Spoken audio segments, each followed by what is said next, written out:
Bueno, pues buenas tardes a todos. Gracias por acompañarme esta tarde en este webinar donde es el arranque de una serie de diálogos que vamos a tener con la ciudadanía, con todos ustedes, para ir dando paso al conocimiento y a explorar todos estos instrumentos de participación ciudadana que son de gran interés para nosotros.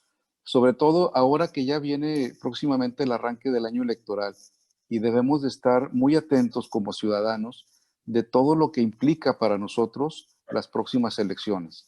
Pero sobre todo, amigos y amigas, tener claro cuáles son las herramientas que tenemos como ciudadanos para poder hacer exigencia a la autoridad, desde los candidatos, no solamente en el momento en que estemos ya dentro del proceso electoral o cuando ya son electos, sino desde este momento empezar a parar las antenas, como decimos coloquialmente, y poder echar mano de estas herramientas que la legislación, que la ley, el propio legislador crea como instrumentos de participación ciudadana.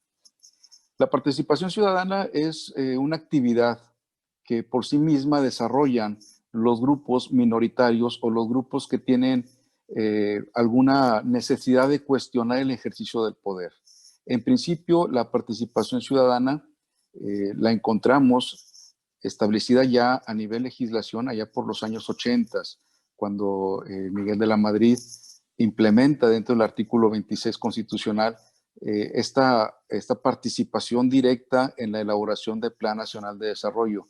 Pero también tenemos antecedentes constitucionales muy interesantes, básicamente en el artículo 8 constitucional, el famoso derecho de petición, que es un derecho que tenemos como ciudadanos de pedirle o solicitarle a una autoridad información, trámites, audiencia, cualquier tipo de situación. Esto marca una diferencia con otras figuras que vamos a ir platicando a poco. ¿Qué es la participación ciudadana? La participación ciudadana es el derecho que tenemos como ciudadanos a intervenir y participar de manera individual o colectiva en todos los procesos de decisión de la autoridad pública. También, como lo mencionaba ahorita, cuando se habla del Plan Nacional de Desarrollo, del Plan Estatal de Desarrollo o del Plan Municipal de Desarrollo, hay una obligación constitucional de ser consultada la ciudadanía. Ustedes recordarán los foros que hizo el ahora presidente constitucional, Andrés Manuel López Obrador, que se hicieron foros regionales sobre temáticas en particular. Aquí en el estado nos correspondió la temática de educación, si mal no recuerdo, y eran consultas que se hacían a la ciudadanía. Pero también participamos dentro de la formulación y evaluación de programas y actos de gobierno. Y esto lo vamos a ver de una manera más precisa un poco más adelante. ¿Para qué sirve la participación ciudadana? ¿O realmente es efectiva? Claro que lo es. Y nos ayuda a solucionar problemas de interés general y a mejorar el marco normativo que regula la conducta de la sociedad, las relaciones de la sociedad, del ciudadano con la autoridad, del ciudadano y el ciudadano, y finalmente también las competencias o las atribuciones entre ciudadanos. Pero no solamente es una atribución del ciudadano, también obliga al Estado a garantizarnos los medios de comunicación institucionales de manera efectiva. Actualmente hablamos ya del Internet, de las plataformas de Internet para poder tener acceso a la información pública, para conocer lo que se publica en los medios oficiales, donde se dan publicidad a los decretos, a las leyes, a los acuerdos, a los programas sociales. Y bueno, esto definitivamente es un elemento importante para impulsar el desarrollo de la cultura democrática. Dentro de nuestra legislación y en casi todas las constituciones de los estados de nuestra federación, de nuestro país, y en la constitución propia de Nuevo León, en el Código Civil y en la Ley de Participación Ciudadana de cada estado, vamos a encontrar derechos y obligaciones de los ciudadanos. En este caso mencionamos algunos que hemos encontrado en nuestra legislación interna aquí en el estado de Nuevo León. Y algunos de los derechos son participar con voz y voto, integrar órganos de representación, es decir, por ejemplo, formar parte en las casillas dentro de los procesos electorales, promover la participación ciudadana a través de asociaciones civiles, a través de actividades, a través, por ejemplo, de estos diálogos que tenemos a través de Internet,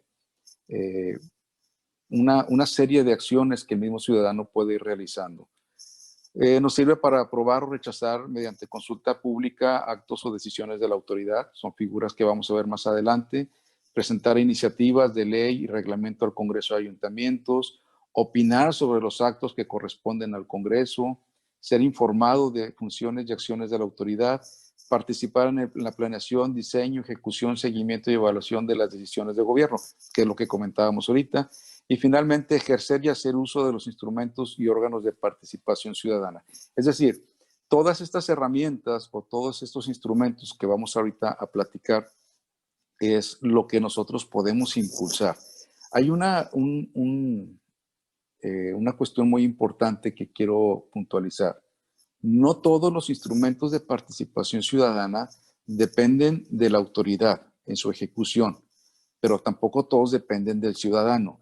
Hay algunos que sí nos corresponde a nosotros impulsar, iniciarlos, darle seguimiento y lograr los resultados. Hay otros que dependen parcial o totalmente de la misma autoridad, pero tienen su inicio o tienen su finalidad en involucrar a la ciudadanía en estos procesos.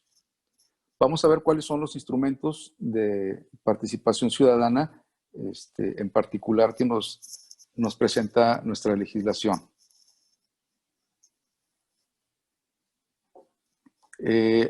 Actualmente la Ley de Participación Ciudadana fue aprobada y publicada en el año 2016 en el Estado de Nuevo León y nos muestra estas 7 figuras: consulta popular, consulta ciudadana, iniciativa popular, audiencia pública, contralorías sociales, presupuesto participativo y revocación de mandato.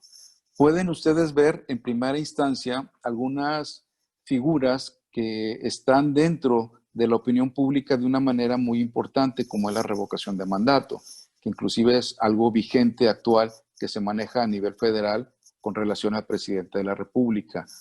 Hay otro que también ahorita está en boca de todos, que es la consulta popular, la misma que fue aprobada hace unos días por la Suprema Corte de Justicia, para que se aplique el año entrante, en el 2021. Pero hay otros que desconocemos realmente cuál es su finalidad y de qué manera podemos acceder a ellos. Y están a nuestro alcance de una manera muy sencilla, muy práctica, y créanme que tienen grandes posibilidades de tener solución. Y finalmente hay una figura que no incluyo dentro de este esquema, pero que es de vital importancia y que depende 100% del ciudadano, que es el acceso a la información pública. Lo veremos al final de la presentación. Empezamos con la primera, la consulta popular.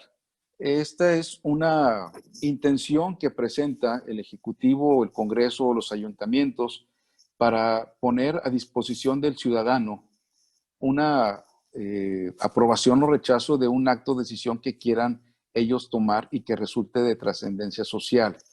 Este resultado puede ser vinculante porque puede normar la decisión de la autoridad.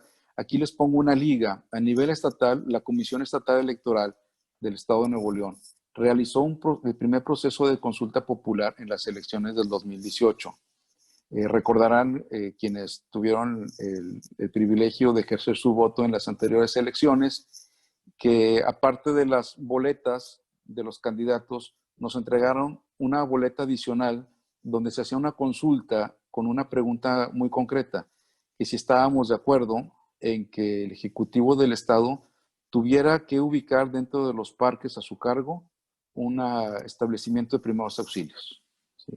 Fíjense, la pregunta original era que si los municipios tenían la obligación de poner casetas de primeros auxilios en los parques que le correspondían. Pero al final del día, después del proceso de análisis que realiza la Comisión y el Tribunal Superior de Justicia a nivel estatal, decidieron cambiar la pregunta y quedó abierta el espectro solamente al ámbito o a la competencia del titular del Poder Ejecutivo. En esta página ustedes pueden encontrar un micrositio donde va a arrojar toda la información que se llevó a cabo en el proceso de 2018 de esta consulta popular, y ya pueden ustedes encontrar cuáles son las intenciones de consulta popular que se están proyectando para el 2020. Se le llama intención de consulta a la solicitud que se le realiza a la Comisión Estatal Electoral para que empiecen a valorar si es viable Primero, si reunimos el número de votos suficientes o número de firmas. Por ejemplo, aquí nos menciona la ley que también los ciudadanos pueden solicitar una consulta popular cuando sea el 2% de ciudadanos inscritos en la lista nominal. Y la Comisión Estatal Electoral les presenta en este micrositio unos cuadros muy interesantes donde se muestra tanto la intención de la consulta, el número de firmas, cuáles quedaron validadas y si reúne o no reúne el número mínimo de firmas para que pueda ser considerada válida la consulta para el siguiente proceso electoral. Este es un ejemplo, es un ejercicio que demuestra la validez de un primer instrumento de participación ciudadana que se desarrolla y depende exclusivamente de la Comisión Estatal Electoral. Seguimos con el siguiente instrumento, que es la consulta ciudadana. Esto es distinto a la consulta popular. Son dos conceptos muy similares que nos pueden causar una confusión, pero la consulta ciudadana es cuando se pone a disposición o a votación de la ciudadanía una decisión de interés colectivo solamente para una circunscripción, es decir, puede ser el Ejecutivo en un tema particular, vamos a decir el transporte, puede ser un ayuntamiento solamente para ver la realización de un acto que solamente tiene repercusión en este municipio, o el Congreso en cuanto a una ley. Aquí les pongo una liga en la parte final de esta imagen, donde estamos compartiendo con ustedes cómo la consulta ciudadana que se realiza a través del Congreso también es algo que es efectivo. Normalmente el Congreso cuando está en el proceso legislativo para emitir una ley, se trabaja a través de las comisiones de dictamen legislativo. Estas comisiones tienen la competencia para realizar estas consultas ciudadanas. La gente normalmente dice, el legislador no me toma en cuenta, o las leyes las hacen nada más ellos sin tomar en cuenta al ciudadano. Bueno, en mis años de experiencia de trabajo en el Congreso del Estado, me tocó ver un sinfín de consultas ciudadanas, es decir, mesas de trabajo, donde se invitaban especialistas sobre el tema que se estuviese tratando. Este año, la última mesa de trabajo que se realizó, en la que me tocó participar, fue en febrero de 2020, en una mesa de trabajo que nos ordenó la Suprema Corte para emitir la ley del espectro autista. Y bueno, tuvimos la participación de especialistas y todos estos conceptos que nos dejaron esta gente con una expertise y una especialidad en estos temas fueron plasmados dentro del cuerpo de la ley que se aprobó por parte del Congreso. Es decir, es un mecanismo que sí funciona, es un mecanismo que es efectivo, eficiente y que es vigente. Es casi una obligación, por no decir que en la ley está establecido como tal, pero es casi una obligación que el legislador realice una consulta ciudadana antes de emitir una ley aprobada por parte del Pleno. Esto es la diferencia entre la consulta popular, que es a través del proceso electoral, o la consulta ciudadana, que es a través de procesos particulares que realice cualquiera de las autoridades que aquí mencionamos. La siguiente figura, que es la iniciativa popular. Esto es muy interesante y tiene un matiz muy particular en el estado de Nuevo León. Fíjense, este es un derecho que tiene cualquier ciudadano a nombre propio en nuestro estado. En todos los demás estados del país, inclusive a nivel federal, hablamos de la iniciativa ciudadana. Es decir, es aquella iniciativa que tiene que llevar un porcentaje mínimo de firmas de las personas inscritas en la lista nominal. En Nuevo León no se necesita esto. Aquí cualquier ciudadano, por mi propio derecho, de manera particular, individual, puedo ir al Congreso a presentar una iniciativa de ley. Una iniciativa para crear una nueva ley, una iniciativa para reformar, para modificar, para edicionar, para abrogar una ley. Este es un derecho del cual no hemos hecho, no echamos mano de una manera importante y créanme que es un mecanismo, un instrumento de participación ciudadana tan valioso y tan fácil de ejercer que el Congreso debería de estar lleno de iniciativas ciudadanas. Aquí les pongo una liga que es donde ustedes van a encontrar cuáles son las iniciativas que se han presentado durante esta legislatura. y ahí mismo les menciona cuáles han sido aprobadas, cuáles han sido rechazadas y cuáles están en estudio. Hay un tipo de iniciativas que se presentan aquí en el Congreso, pero que la finalidad o el destino último es la Cámara de Diputados Federal. A nivel federal, el ciudadano no puede presentar una iniciativa, salvo que sea la iniciativa ciudadana a través del porcentaje mínimo que marque la Constitución, o en otros estados, dependiendo, cada estado maneja un porcentaje distinto. Hubo un estado que me llamó la atención, creo que era Durango, que te establece 500 firmas mínimo para poder presentar una iniciativa ante el Congreso. Igualmente, ante los ayuntamientos, bueno, aquí no hay una límite, un limitante o un parámetro establecido. Cualquier ciudadano puede ir a un ayuntamiento a presentar una reforma o iniciativa de reglamento a nivel municipal. Son 3 requisitos esenciales: que sea por escrito, que tenga una exposición de motivos, es decir, que expresemos de manera clara qué es lo que queremos hacer en esta propuesta, y finalmente cuál es el proyecto de texto propuesto. Más adelante vamos a ofrecerles a ustedes un webinar mucho más completo sobre lo que es la iniciativa popular y todo el proceso legislativo. Y creo que esto va a interesar a todo aquel ciudadano que aspire a formar parte del proceso electoral el siguiente año, ya sea como candidato a regidor, a síndico o como candidato a diputado local o federal, porque vamos a mostrarles todo el quehacer dentro del proceso legislativo al interior de los congresos. El siguiente instrumento de participación ciudadana es la audiencia pública. Este instrumento es el más común dentro de los municipios. Ustedes lo pueden observar. Normalmente el presidente municipal realiza las audiencias públicas un día a la semana. Es muy común dentro del área metropolitana los programas de audiencia pública, aunque la ley nos dice que son los ciudadanos los que solicitan la audiencia.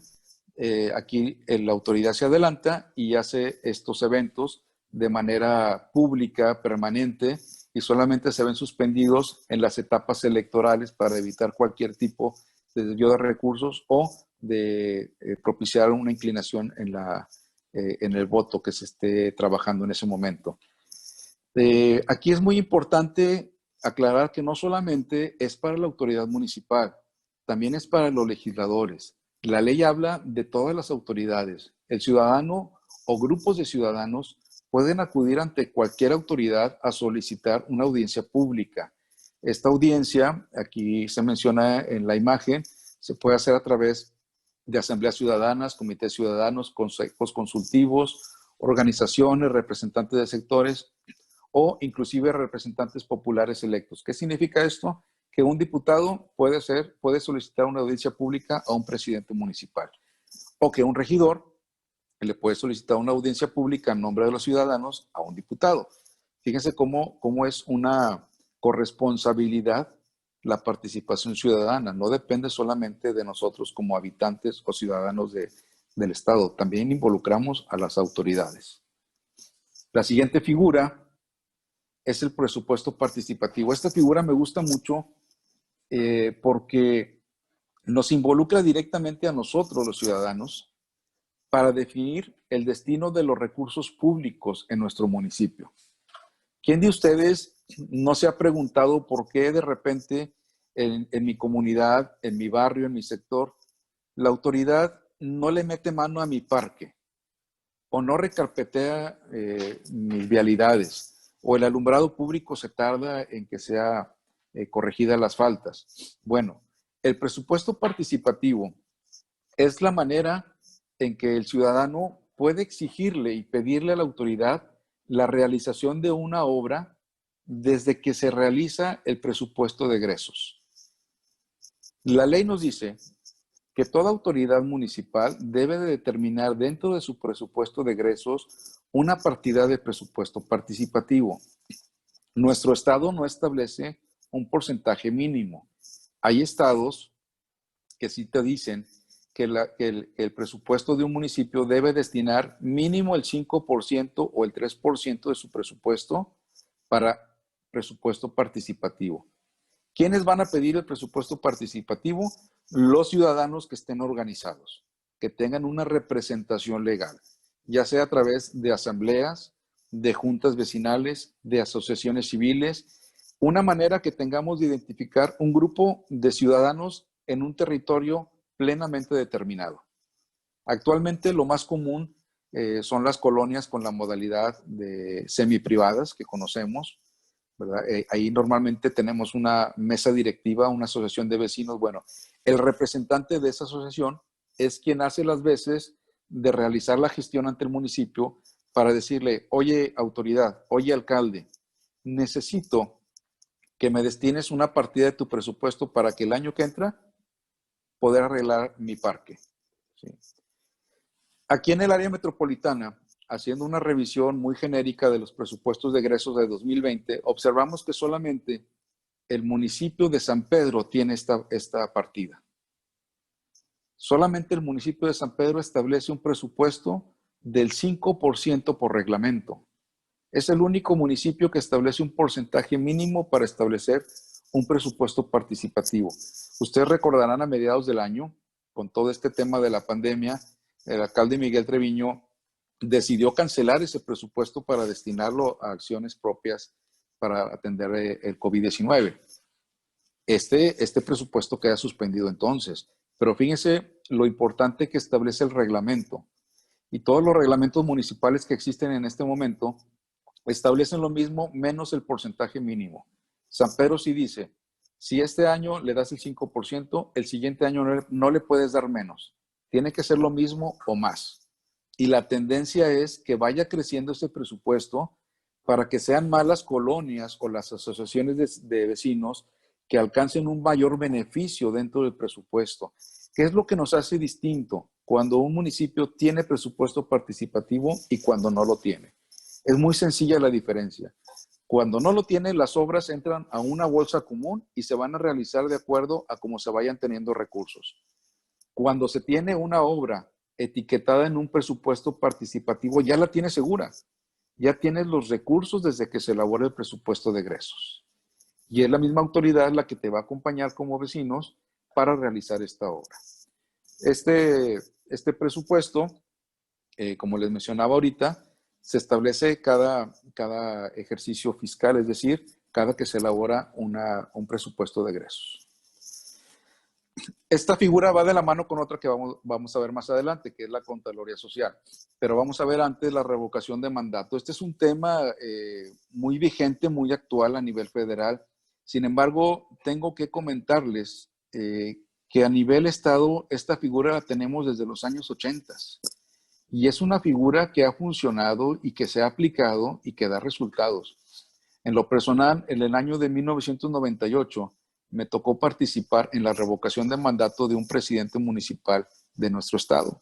Fue el presidente municipal de Pesquería y fue una acción impulsada por ciudadanos, respaldada por legisladores y se desarrolló todo el proceso de revocación de mandato hasta que se hizo efectivo.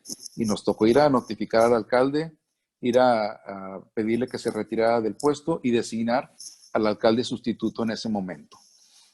Actualmente, la revocación de mandato toma mayor auge porque esta figura que yo les mencionaba estaba dentro de la ley orgánica de la Administración Pública Municipal y era la revocación de mandato dirigida a presidente municipal, regidores y síndicos. Actualmente la ley de participación ciudadana amplía la revocación de mandato y la aplica a gobernador, presidentes municipales y legisladores. Fíjense cómo nos está dejando afuera a los regidores y a los síndicos.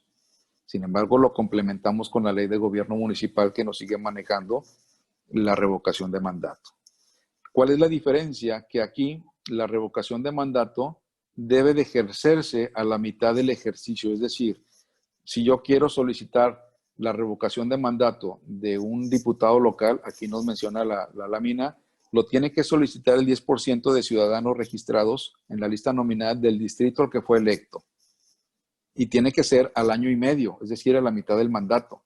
Si es por presidente municipal, igual, al año y medio, si lo solicita el 20, 15 o 10% de ciudadanos, dependiendo de la población que marca la ley, es decir, 20,000, 50,000 y 100,000 habitantes en el municipio, y el gobernador a la mitad de su ejercicio, es decir, a los 3 años, cuando lo solicite el 10% de ciudadanos registrados en la lista nominal. ¿Qué es la revocación de mandato? Es la terminación anticipada del encargo que yo le estoy dando como ciudadano, como elector, a un servidor público de elección popular.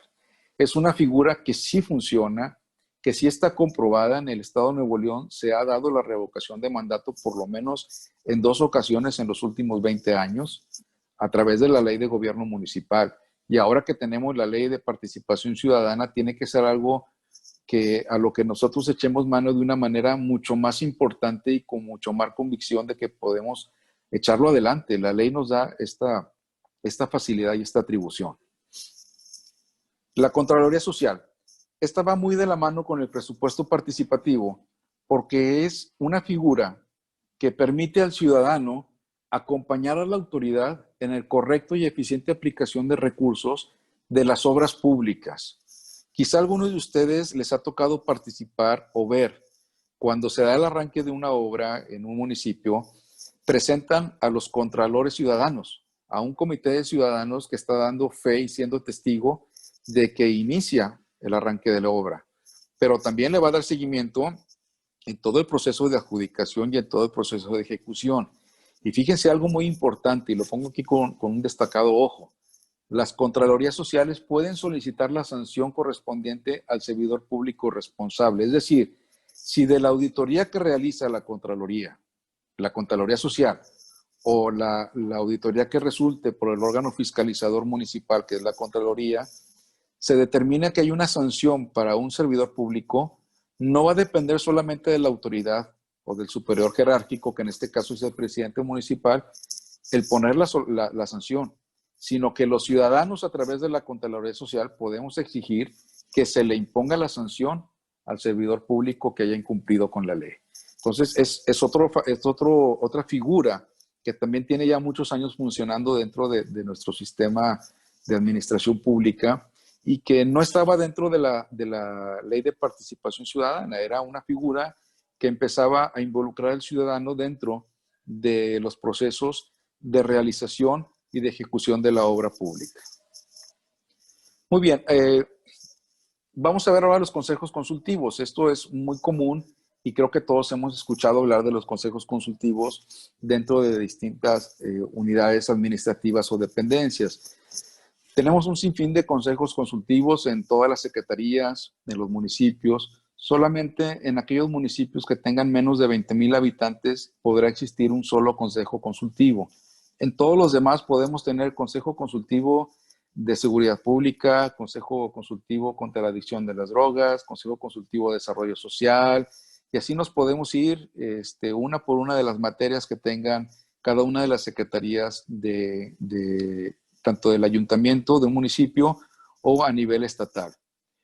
Aquí viene cómo se conforman, tiene un número mínimo de integrantes, los cargos son honoríficos, es decir, no cobran como servidores públicos. Y su función o su finalidad es acompañar a la autoridad dentro de la ejecución y elaboración de programas, dando opiniones especializadas por personas que tienen un amplio conocimiento en el ramo en el que se están sumando. Por ejemplo, si hablamos del Consejo Consultivo de Arte, pues vamos a tener maestros y profesionales de artes plásticas o de cine o de arte en general, que van a poder orientar a la autoridad para elaborar los planes de trabajo, para tomar decisiones en la ejecución de programas, para realizar obras y acciones en beneficio de la comunidad. Estos consejos, vale la pena destacarlo, fueron creados en el año 2003, cuando llega Natividad González Parás a la gobernatura. Una de las principales reformas que hace a la legislación es la creación de los consejos consultivos. Anteriormente, y echando un ojo a la historia de nuestro estado, los distintos gobernadores en décadas anteriores habían tenido 1 o 2 consejos consultivos de una manera muy discreta dentro de su administración. Sin embargo, no estaban regulados ni estaban establecidos como algo obligatorio. Es hasta el 2003, con este gobernador, quien logra imponerlo dentro de la Ley Orgánica de la Administración Pública del Estado, y de ahí empieza a permear hacia los municipios, a la fecha, casi todos los municipios tienen sus consejos consultivos integrados por ciudadanos del mismo municipio. Finalmente vamos a hablar de asambleas ciudadanas, que son los órganos de representación que hacemos a nivel estatal, a nivel municipal. Esto, hasta este momento yo no he encontrado una regulación de algún municipio que realmente lo esté llevando como tal. Aquí simplemente hablamos de las juntas de mejoras o las juntas o las mesas directivas que realizan los colonos para tener el contacto directo con el juez auxiliar o con el área de participación ciudadana o directamente con el presidente municipal. Fíjense que estas mesas directivas es el segundo paso. El primer paso deberían de ser las asambleas ciudadanas. Si avanzamos en la presentación, la siguiente filmina nos habla precisamente de los comités ciudadanos, que son los órganos de representación ya en particular de las colonias y de los sectores, tal como se va distribuyendo y cómo se van organizando los ciudadanos. Muy bien. Esta figura, aunque no está dentro de la Ley de Participación Ciudadana y no está considerada como tal, es muy importante y yo creo que es una herramienta de la cual podemos hacer uso de una manera muy importante. El acceso a la información pública, un derecho humano garantizado en el artículo 6 constitucional y que se ejerce a través de la Comisión de Transparencia, es una herramienta efectiva, directa y de fácil acceso. Esta liga que les estoy poniendo en la presentación y que les vamos a compartir ahorita a través del chat de la plataforma, es la plataforma de Transparencia Nacional. Ustedes pueden entrar a esta plataforma y solicitar información a cualquier autoridad, a nivel nacional, a nivel estatal o a nivel municipal. Y es tan generosa que podemos hacerlo de manera anónima. No necesariamente debemos de dar nuestro nombre, ¿sí? Lo importante es tener un correo donde vamos a recibir esa información. Este derecho es tan importante que actualmente toda la autoridad responsable o sujeto obligado, como le llama la ley, debe de tener un área específica que se responsabilice de brindar la información que piden los ciudadanos. Normalmente y actualmente ustedes pueden ver en los medios de comunicación cómo la Comisión de Transparencia es algo muy cotidiano sancionar a los servidores públicos o a los sujetos obligados que al final del día no cumplen con esta obligación constitucional y niegan la información a los ciudadanos. ¿Sí? Para mí, junto con la iniciativa ciudadana que tenemos aquí en nuestro estado, el acceso a la información pública, son las dos herramientas más importantes, más accesibles para el ciudadano para lograr involucrarse en las cuestiones públicas. El origen de la información pública, bueno, encontramos varias vertientes, pero la más importante a nivel local aquí en el estado era la lucha que tenían los grupos minoritarios, la representación ciudadana, los activistas, los grupos de oposición, para que el gobierno en el poder les diera la información que requerían. Tan es así que, por ejemplo, los regidores de grupos minoritarios de representación proporcional nunca tenían acceso a la información que manejaba el tesorero, a la información que manejaba la dirección jurídica, y tenían que hacer un amparo o denunciar de alguna manera para poder tener acceso a esa información. Actualmente ya cualquier ciudadano puede tener acceso a toda esta información. La única limitante es cuando se da ahí la protección o la reserva de ley que marca la legislación, que por motivos de seguridad o por la trascendencia y delicadeza de la información no se pueda compartir en ese momento, pero tiene un tiempo determinado en el cual va a estar reservada. Sin embargo, de ahí en fuera, toda la información que obra en poder de la autoridad, la tenemos a la mano, a través de este derecho. Podemos hacerlo de manera presencial, de manera verbal, a través de la plataforma, por escrito. Hay un sinfín de medios para hacer válido y acceder a este instrumento que yo lo llamo de participación ciudadana, aunque no lo marque así la ley, pero es una manera directa del ciudadano de participar y de involucrarse y sobre todo fiscalizar la actuación de la autoridad. Hasta aquí he querido compartirles las cuestiones o los instrumentos de participación ciudadana que establece nuestra legislación. Hay más instrumentos que establece la ley de gobierno municipal. Cada municipio puede crear acciones o instrumentos de participación ciudadana según convenga y según las características de cada municipio. Definitivamente no es lo mismo un municipio que se maneje con inteligencia artificial o de manera electrónica 100%, como otros municipios no metropolitanos o rurales, como les llama la ley, donde pues tiene que ser el trato de manera presencial, dadas las características de ausencia de tecnologías que puedan tener, ¿no? Dadas sus presupuestos o también la imposibilidad que tienen algunos de tener acceso al Internet o a plataformas, en este caso transparencia. Es muy común que el personal de la Comisión de Transparencia del Estado vaya a municipios de la zona sur y los junte a todos en un solo municipio, en un solo evento, para poder apoyarles en el subir la información a las plataformas que ellos tienen, porque es muy común que les falle el Internet, dadas las características de montañas y de acceso que hay en el sur del estado. Entonces se reúnen, me ha tocado saber que se reúnen, por ejemplo, en Iturbide, reúnen a todos los representantes de la zona sur y ahí llevan computadoras, llevan la conexión a Internet y los están orientando y apoyando para subir todo lo que la ley les obliga a subir a las plataformas de transparencia y así poder garantizar este derecho a los ciudadanos.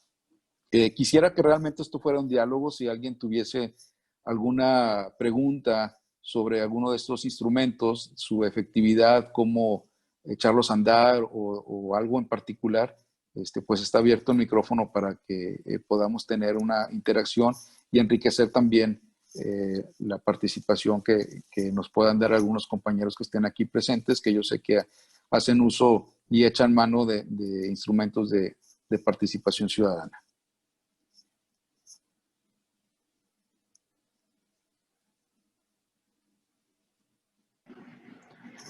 Licenciado, buenas tardes. Una pregunta nada más. Por ejemplo, en la plataforma de transparencia, cuando algún municipio o entidad no contesta, ¿hay alguna sanción para el cabildo, para el órgano? Bien, gracias, Carlos. Sí, mira, acuérdate que hay todo un proceso. Primero hacemos la solicitud y la autoridad tiene 10 días para contestar. Si la autoridad puede pedir una prórroga de días adicionales o bien puede llegar al límite y no responderte. Entonces, internamente puede tener un recurso de revisión para saber por qué no te respondieron. Pero lo más normal es que el ciudadano se vaya ante la Comisión de Transparencia para interponer el recurso de inconformidad, para que la misma comisión exija a la autoridad el que se proporcione la información. Las sanciones que se imponen por incumplir con este derecho son de carácter personal, Carlos. Esto es muy importante.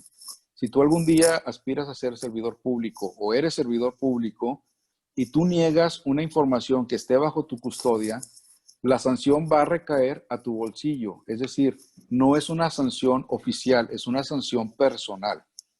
¿Sí? Si la comisión te sanciona con 30,000 pesos, tú los tienes que pagar de tu bolsa, no los paga la tesorería. ¿Sí? Pues de las arcas. Sí, o Otra sea, pregunta, licenciado. En el Consejo Consultivos, ¿tienen que estar registrados o los tiene que autorizar el municipio o el estado? depende, a nivel municipal autoriza el ayuntamiento. Normalmente la legislación determina si tiene o no tiene un consejo consultivo. La ley de seguridad pública del Estado pues establece un consejo, la ley de transparencia establece un consejo, el de derechos humanos establece un consejo. A nivel municipal tendríamos que revisar los reglamentos, ¿verdad? Para ver si el reglamento de medio ambiente te establece un consejo en esta materia, si el reglamento que te gusta de construcción de desarrollo urbano establezca un consejo consultivo de desarrollo urbano. Sí. O sea, la legislación determina de manera particular dónde va a existir un consejo consultivo. No se lo pueden sacar de la manga tampoco, o sea, tiene que estar previsto en la ley. Perfecto, licenciado. Como siempre, un placer. Gracias. Gracias, Carlos. ¿Alguna otra pregunta?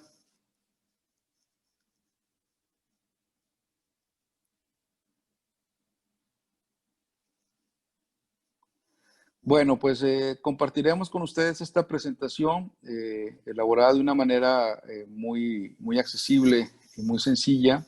Es prácticamente el contenido de la Ley de Participación Ciudadana, incluyéndole algunas ligas donde ustedes pueden encontrar ejemplos de los instrumentos y cómo funcionan y cómo se desarrollan. Es muy importante y es el objeto de de compartir estos diálogos con ustedes, el despertar la inquietud del ciudadano en informarse y en saber cuáles son los mecanismos que la misma ley nos confiere a nosotros para participar dentro de las decisiones públicas. Es una queja histórica el decir que la autoridad no nos toma en cuenta, el decir que los legisladores determinan por intereses partidistas, el decir que el alcalde hace las obras que quiere hacer porque a él se le antojó, cuando ahora la misma ley nos proporciona los mecanismos por los cuales nosotros podemos involucrarnos y formar parte de este proceso de decisión de las cosas que al final del día nos afectan o nos benefician de manera directa, pero sobre todo también de cómo se va a ejercer el presupuesto que nosotros estamos aportando a través del pago de nuestros impuestos, de las multas, de los derechos, de todos esos ingresos que marcan las leyes y que al final del día es con lo que el Estado y la autoridad y los municipios nos proporcionan todos los beneficios. Es decir, necesitamos involucrarnos realmente como una sociedad activa, no dejar que los activistas tradicionales o que ya reconocemos sean los que empiecen a levantar la voz, sino nosotros mismos desde nuestra comunidad empezar a organizarnos, darle forma jurídica a nuestra organización como vecinos y empezar a decirle a la autoridad, oye, necesito que los recursos que yo te aporto a través de mis impuestos regresen a mi colonia en beneficio de mi comunidad, a través del presupuesto participativo, que a través del acceso a la información pública podamos cuestionar a la autoridad y preguntarle en qué está gastando el recurso que nosotros aportamos, por qué tomó tal decisión o cuál es el objeto de las decisiones que está tomando. Que tenemos la manera de decirle a la autoridad, oye, si a la mitad de tu mandato no estás dando resultados, te puedo retirar el mandato que yo te di a través del voto. Son figuras reales, eficaces y que por experiencia propia puedo decirles que sí funcionan.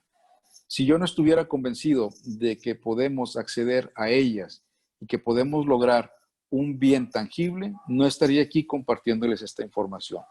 Todas y cada una de ellas tienen antecedentes históricos, no forzosamente dentro de una ley, sino en el ejercicio del activismo ciudadano, de la participación que realizamos como sociedad y del interés que debemos de tener todos y cada uno de nosotros en las acciones de gobierno, porque al final del día el gobierno lo elegimos nosotros y nosotros tenemos la potestad, la atribución y la facultad y la autoridad para determinar cuál es el camino que deben de seguir ellos. Ojalá sea de utilidad esta presentación para ustedes, que despierte el interés sobre estas figuras y bueno, los invito a que más adelante nos puedan acompañar en los siguientes webinars donde entraremos en específico en temas de proceso legislativo, de gobierno municipal, cómo se conforma un municipio, realmente qué hace el alcalde, quién me representa en un municipio, por ejemplo, por qué nada más en las elecciones vemos al alcalde y no a los regidores y los síndicos, en fin, cuáles son los papeles que juega cada autoridad dentro de su competencia. Es muy importante que lo hagamos porque la elección depende de eso, ¿sí? La elección depende de que sepamos y conozcamos por quién estamos votando y qué es lo que puede hacer esa persona realmente. Tenemos que elegir también buenos candidatos y buenos legisladores. Viene una elección de suma importancia tanto a nivel local como a nivel federal, donde vamos a determinar a través de nuestro voto cuál es el destino de nuestro estado y nuestro país. Tenemos que elegir a ciudadanos o candidatos que realmente sepan, a través de sus propuestas, sepan qué es lo que nos van a ofrecer y qué es lo que queremos a través del voto que vamos a ejercer. Vienen etapas importantes dentro de los congresos locales, ya se habla de las licencias que van a tomar algunos legisladores, se quedan los suplentes, vienen también los procesos de los alcaldes que se quieran reelegir, pero tenemos que saber cómo se conforman estos órganos colegiados. Hemos hecho este ejercicio en anteriores elecciones en algunas comunidades y créanme que son comunidades que al final del día cuestionan de una manera muy directa y ponen en aprietos a algunos candidatos que van a buscar el voto por inercia de lo que se les está pidiendo o por la inercia de querer ser sin saber qué es lo que van a hacer. Y eso es lo que nosotros como ciudadanos sí debemos saber, qué es lo que queremos y qué es lo que esperamos de ese candidato a determinado puesto de elección popular. Muchas gracias por su... Disculpe, Sí, sí. disculpe, licenciado. Sí. En la situación de una reelección, ¿cómo o cuándo o cómo haría el presidente municipal que está actualmente? ¿Tomaría una licencia? O sea, ya ve que tiene que tomar campaña. O sea, él ya no podría ejercer su cargo. ¿O qué tendría que hacer él? Sí, la legislación te habla de una licencia, entra un encargado del despacho durante ese tiempo, pero aquí lo importante, y por eso comentaba esto, Eric, ¿verdad? Fuiste el de la pregunta. Así es. Ok, es muy importante conocer cómo se conforma el órgano de gobierno, porque no solamente vamos a elegir a un presidente municipal, estamos eligiendo una planilla. Entonces, ¿por qué nada más pide licencia el presidente municipal? No es el único que se va a reelegir, ¿sí me explico? Entonces, tenemos que conocer cómo funciona el ayuntamiento, cómo se conforma, pero sobre todo, a quién estamos eligiendo el día de la elección, porque a nosotros nos venden simplemente vota por tal persona como candidato a alcalde. Nadie nos menciona quiénes son los regidores y los síndicos, y los estamos eligiendo a todos, no nada más a una persona. Pero eso ya es materia de otra plática mucho más a detalle y con la ley en la mano para que también ustedes vean que todo está previsto en la ley y no son interpretaciones con algún tinte en particular. Disculpe, licenciado. También, ¿cuándo tendría que tomar el alcalde o el presidente municipal actual esa licencia antes de la campaña? ¿Qué periodo de tiempo antes de que empiece la campaña?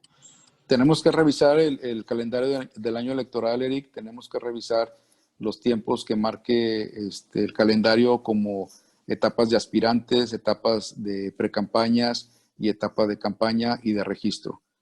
Tendríamos que verlo ya. No tengo a la mano el calendario, te mentiría si te doy una fecha ahorita. Pero por lo pronto te puedo decir que son los 90 días que tiene de campaña obligada el candidato, que es lo que marca la norma para el siguiente año. Muchísimas gracias, Lick. Sí, buenas tardes, Lick. Sí, buenas tardes, Isabel. Sí, mire, tengo una duda. Cuando hablaba del,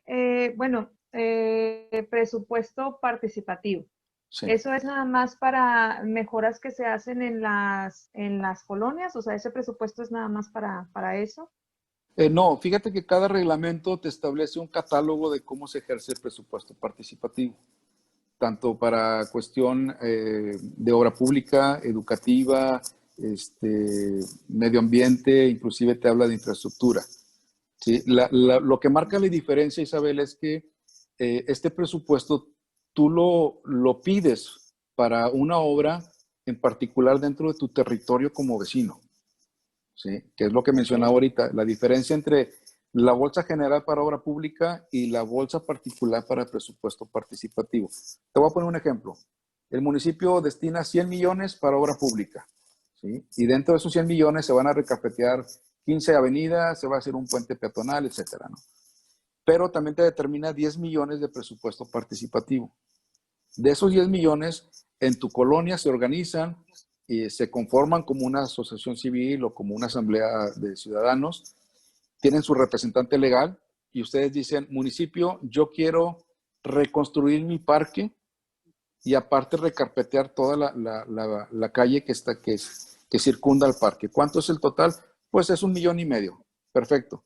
Entra dentro del presupuesto participativo y ya lo tengo designado ese presupuesto. O sea, ya no te vas a esperar a una lista de espera de obras, ¿sí? Que depende de que tengas esos 100 millones.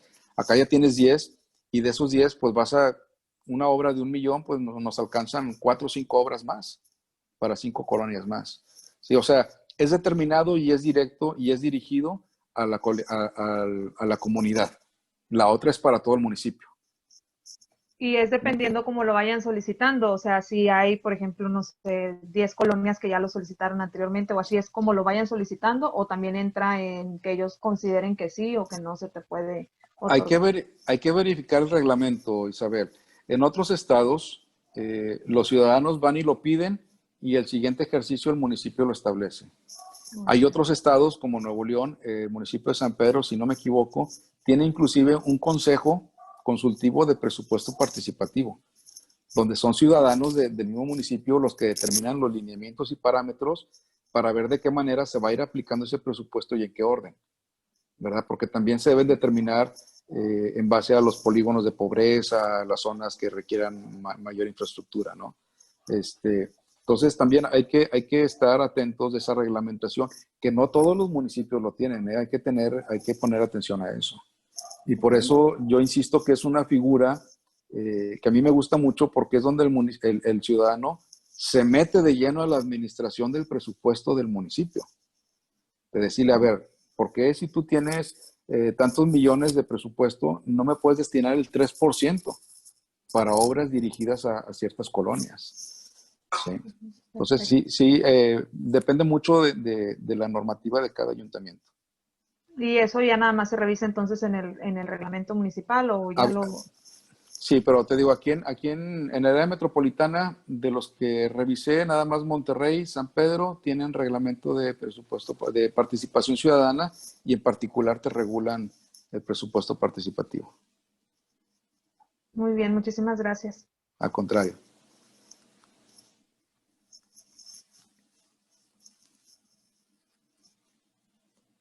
¿Alguna otra pregunta?